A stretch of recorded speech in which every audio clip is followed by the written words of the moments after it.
데살로니가 전서를 끝나고 이제 데살로니가 후서를 우리가 같이 묵상합니다. 데살로니가 후서는 짧습니다. 이제 3개의 장으로 되어져 있고 이 짧은 묵상 가운데 이 말씀은 데살로니가 전서와 연결이 되는 그런 말씀입니다. 그래서 우리가 이 데살로니가 전서 그리고 데살로니가 후서를 묵상하면서 데살로니가 교회에 하나님께서 어떻게 역사하시는지 그 역사의 흐름도 우리가 한번 살펴보고, 그리고 하나님을 섬기는 교회의 모습이 어떠해야 하는지도 우리가 같이 한번 살펴보도록 하겠습니다. 데살로니가 후서도 바울이 인사로 시작을 합니다. 1절과 2절 말씀을 보면은요, 1절에 바울과 실루아노와, 우리 실루아노는 누구라 그랬죠? 실라, 그렇죠. 바울과 실라와 디모데는 하나님 우리 아버지와 주 예수 그리스도 안에 있는 데살로니가의 교회에 편지하노니 하나님 아버지와 주 예수 그리스도로부터 은혜와 평강이 너희에게 있을지어다. 사랑하는 성도님들, 우리 뉴욕 성실 장로교회에도 하나님의 은혜와 평강이 함께 하시기를 주님의 이름으로 축원드립니다. 우리 지난 수요일에 성경 공부할 때 교회는 건물이 아니라 교회는 하나님을 믿는 사람들이라고 했죠. 우리 성도들이 다 주 예수 그리스도로부터 받는 은혜와 평강이 넘쳐나는 성도님들 됐으면 좋겠습니다. 여러분, 그러기 위해서는 우리가 하나님과 늘 동행하고 하나님의 말씀으로 늘 묵상하고 하나님과 인격적인 교제를 나누는 것이 참 중요한 것 같습니다. 너무나 당연한 말씀이죠. 이거야 뭐 그냥 그렇죠. 너무나 당연한 말씀이에요. 그런데 비법이 너무나 당연한 데 있다는 것이 함정입니다. 하나님하고 교제를 나누면은요, 우리 가운데 은혜와 그리고 또 우리의 마음이 넓어지고 또 서로 사랑하게 되고 그런 평강이 우리에게 있을 줄 믿습니다. 그렇다면 교회의 모습은 어떠해야 하는가? 지금 여러분 배경을 다 아시는데요. 사도 바울은 그 데살로니가 교회가 지금 되게 안쓰럽기도 하고 불안하기도 하고 이런 상황에 자기가 가지 못하니까 디모데를 보냈고, 디모데가 돌아와서 보고한 내용들을 이제 듣는 거예요. 그런데 그 내용을 다 듣고 나니까 너무나 감사한 거죠. 사랑하는 성도님들, 우리 교회에 지금 이 8년여간의 7년 8년여간의 역사를 한번 쭉 되돌아보시기 바랍니다. 여러분, 저는 여기 온 지 이제 2년 좀 넘었어요. 그런데 여러분은 저보다 3배나 더 이 교회에서 신앙생활 하시면서 하나님께서 어떻게 우리 교회를 인도하셨는지를 여러분들은 다 경험하신 분이잖아요. 그러니까 여러분, 우리가 지금 오늘 시점에서 지금까지 함께 하신 그 하나님, 여기까지 함께 하신 하나님을 되짚어 볼 때 얼마나 마음에 감사가 넘치겠습니까? 은혜가 넘치겠습니까? 지금 이 데살로니가 교회를 사도 바울이 이제 자기가 3주 동안 열심히 사역했지만 그곳에 복음의 씨앗이 뿌려지고 그리고 이 교회가 성장한 모습을 보는 거예요.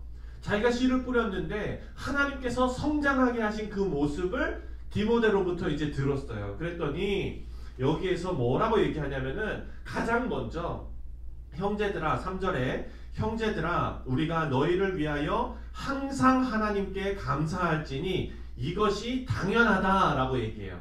하나님 앞에 감사할 건데 이것이 당연하다. 그리고 그들의 어떤 모습에 감사하는지 3절과 4절에 3가지 모습으로 말씀을 하고 있습니다. 첫 번째는 너희의 믿음이 더욱 자라나고 라고 말합니다.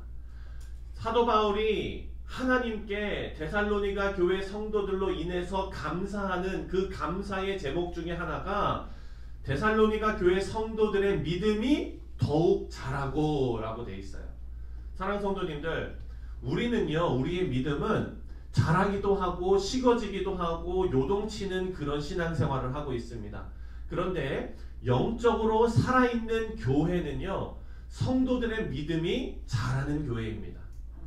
10년을 신앙생활하고 20년을 신앙생활하고 30년을 신앙생활하는데도 그 믿음이 같은 수준이라면 영적으로 성장하는 교회가 될 수가 없습니다.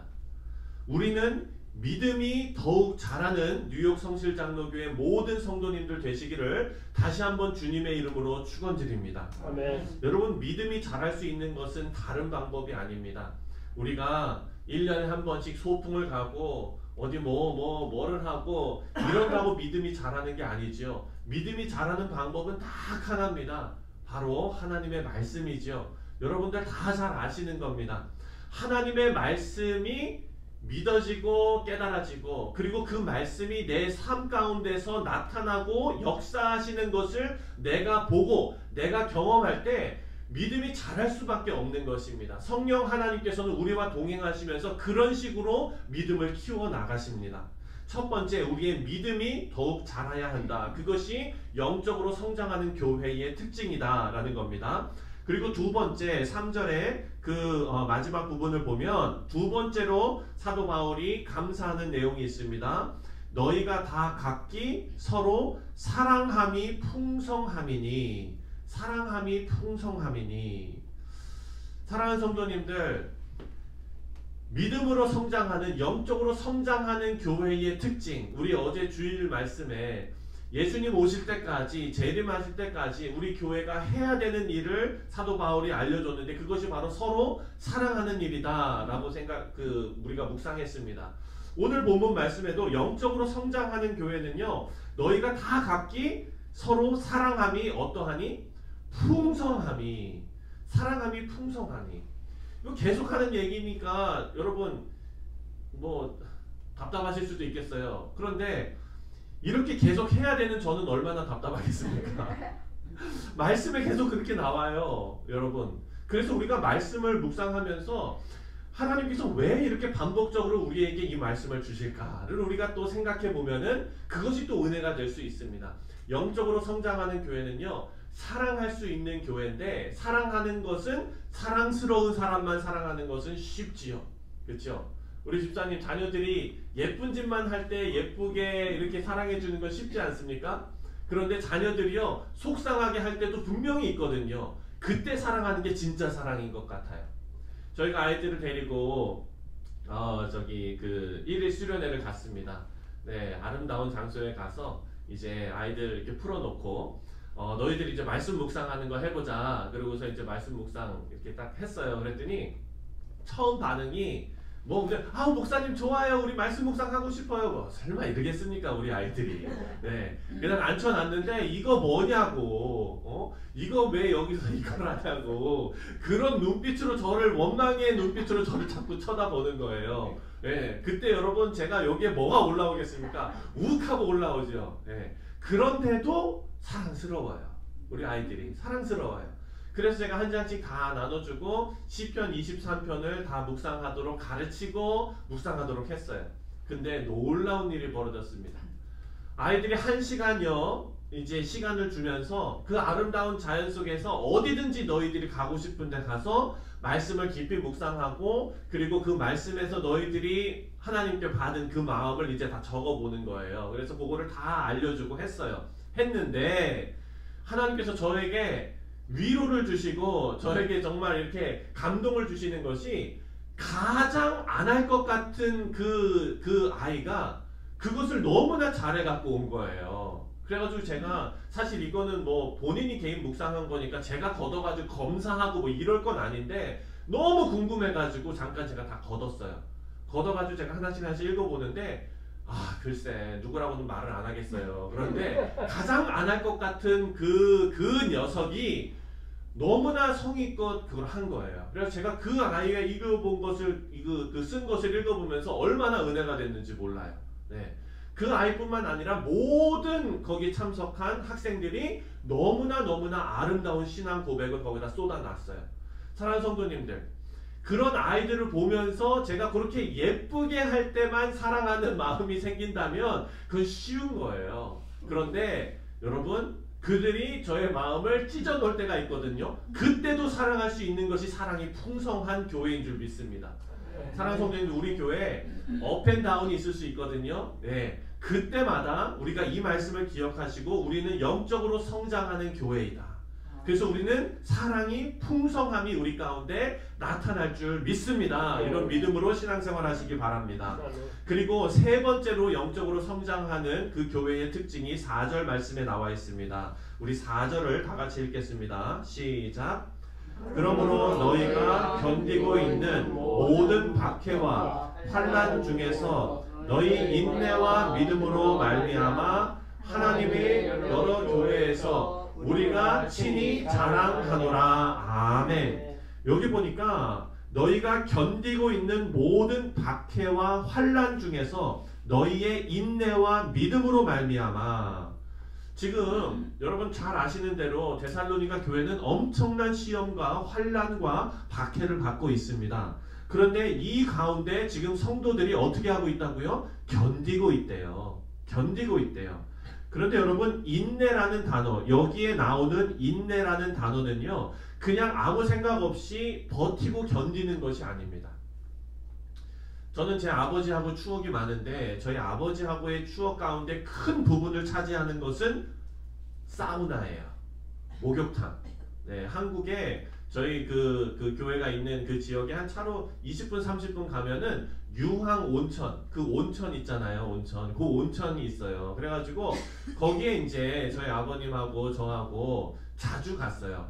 그러니까 아버님하고 대화할 수 있는 시간이 그 시간이 정말 좋은 시간이에요. 왜냐면 둘 다 이제 옷 벗고 들어가가지고 한 1시간 2시간은 꼼짝없이 같이 있어야 되잖아요. 그러니까 제가 불편한 얘기를 해도 아버지는 도망갈 수가 없는 그런 상황인 거예요. 그래서 유황온천을 가고 그리고 거기에서 오다가 매기 매운탕 맛있게 하는 데가 있어가지고 딱 먹고 집에 오면은 둘 다 흥황해요.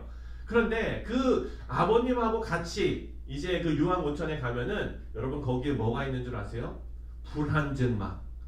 네, 한국 사람들은요 불한증막을 그렇게 좋아해요. 그래가지고 뜨거운 불한증막에 이제 들어가는데 거기에 들어가면 저는 거기에 들어가면 왜 한국 사람 이상하게 그거를 이렇게 경쟁해야 되는 그게 그런 심리가 있어가지고 아버님을 이겨보려고 이겨보려고 그럼 거기 가면 저는 어떻게 해요? 이제 견디고 버티는 거예요. 그냥 견디고 버티는 거. 그래가지고 처음에 들어갔더니 못 이기겠어요. 다음번 갔을 땐 제가 어떻게 했냐면 찬물에 먼저 들어갔다가 그러고서 갔더니 제가 이겼어요. 네. 그런데 여러분 여기에 인내는요 그런 견디는 거, 그냥 시간만 빨리 가도록 견디는 이런 의미가 아니에요. 여기에 나오는 인내라는 말씀은요 그렇게 내가 고통스러운 거를 참고 시간만 빨리 지나가기를 견디는 것이 아니라 여기에 인내는 이거를 극복해내는 겁니다. 극복해내는 것. 하나님께서 우리에게 주신 믿음으로 이 환난과 시험이 하나님께서 우리의 믿음을 성장케 하는, 우리의 신앙생활을 성장케 하는 그런 요소라는 것을 믿고 우리가 감당할 만한 시험만 하나님께서 주신다는 것을 믿고 그리고 그것을 극복해내는 것이지, 이것이 내가 너무 힘들어 죽겠는데 그냥 참고 견디고만 있는 그 수준이 아니라는 거예요. 영적으로 성장하는 교회의 특징은요, 여러분, 교회에 어려움이 닥쳤을 때 그냥 가만히 앉아가지고 그냥 시간만 보내는 그런 믿음이 아니라 여기에서 말하는 인내는요, 하나님께서 우리 교회를 붙잡고 있다는 믿음을 가지고 이 어려운 시기를 극복해내는 것이 바로 믿음의 인내인 줄 믿습니다. 그래서 여러분, 이렇게 하기 위해서는 어떻게 해야 될까요? 서로 손잡고 같이 끌어줘야 되는 거예요. 왜냐하면 권사님의 인내와 장로님의 인내와 집사님의 인내와 모두 다 다릅니다. 어떤 사람은 가다가 처져요. 여러분, 군대에서 행군할 때 뒤에 처지는 사람들이 있어요. 그런 사람들 어떻게 해야 됩니까? 등짐 내가 짊어지고 밀면서 같이 가야 되는 거예요. 그것이 바로 믿음으로 극복하는 교회의 모습입니다. 지금 이 데살로니가 교회에 이런 아름다운 모습들이 다 있었습니다. 이것이 우리 교회에도 있기를 다시 한번 주님의 이름으로 축원드립니다. 그랬더니 지금 이 바울이 이제 이 교회를 향해서 기도하며 하나님 앞에 감사하는 내용이 나옵니다. 그것이 11절과 12절 말씀입니다. 우리 이 내용을 같이 한번 다 같이 읽겠습니다. 시작. 이러므로 우리도 항상 너희를 위하여 기도함은 우리 하나님이 너희를 그 부르심에 합당한 자로 여기시고 모든 선을 기뻐함과 믿음의 역사를 능력으로 이루게 하시고 우리 하나님과 주 예수 그리스도의 은혜대로 우리 주 예수의 이름이 너희 가운데 영광을 받으시고 너희도 그 안에서 영광을 받게 하려 함이라. 아멘. 아멘. 사랑하는 성도님들, 여기에서 영적으로 성장하고 하나님께서 기뻐하시는 교회의 모습이 나옵니다. 우리 교회가, 제가 지난번에 여러분들께 소망을 말씀드렸죠. 우리 교회가 이 지역사회에 소문난 교회가 됐으면 좋겠다. 네. 우리 교회가 소문난 교회가 됐으면 좋겠다. 그런데 여러분, 그 바람의 정확한 의미가 12절에 나와 있는 것입니다. 12절에 보니까 우리 하나님과 주 예수 그리스도의 은혜대로 우리 주 예수 그리스도의 이름이 너희 가운데 영광을 받으시고. 여러분, 우리 교회가 소문난 교회가 됐으면 좋겠는데요. 그것이 그 교회 갔더니 어묵의 집사님이 계시더라, 그 교회 성도님들이 어떻더라, 이런 소문이 아니라 그 교회 성도들을 보니까 예수 그리스도가 보이더라. 여러분, 이것이 우리가 자랑할 것입니다. 여기 보니까요, 주 예수의 이름이 너희 가운데 영광을 받으시고, 우리 뉴욕 성실 장로 교회의 이름이 영광받는 것이 아니라 그 교회를 통하여 예수 그리스도의 이름이 영광받는 것입니다. 그리고 나서 그렇다면 우리는 어떻게 되느냐? 그 뒤를 보니까 너희도 그 안에서 영광을 받게 하려 함이라. 여러분, 우리의 영광은 예수 그리스도 안에 있는 영광임을 믿으시기 바랍니다. 우리의 영광이 아니라 그리스도가 높아짐으로 그리스도와 연합한 우리도 같이 그 영광의 자리에 올라가는 것입니다. 사랑하는 성도님들, 오늘 바울이 데살로니가 교회에 보낸 이 편지를 통해서 영적으로 성장하고 아름다운 교회의 모습을 우리가 살펴보았습니다. 우리 가운데 믿음이 더욱 자라고 믿음의 정체가 없이 계속해서 앞으로 나가는 교회가 되기를 간절히 소원합니다. 서로 사랑이 풍성함으로 그 사랑이 역사하는 교회가 되기를 간절히 소원합니다. 환난 중에서 우리의 믿음이 인내로 변하여 우리의 환난을 극복해내는 귀한 교회 되기를 간절히 소원합니다. 그래서 다시 말씀드려서 우리 가운데 그리스도의 영광이 나타나고 그 영광 가운데 우리도 영광의 자리에 올라가는 우리 귀하고 복된 뉴욕 상실 장로교회 모든 성도님들 다 되시기를 다시 한번 주님의 이름으로 축원드립니다. 아멘.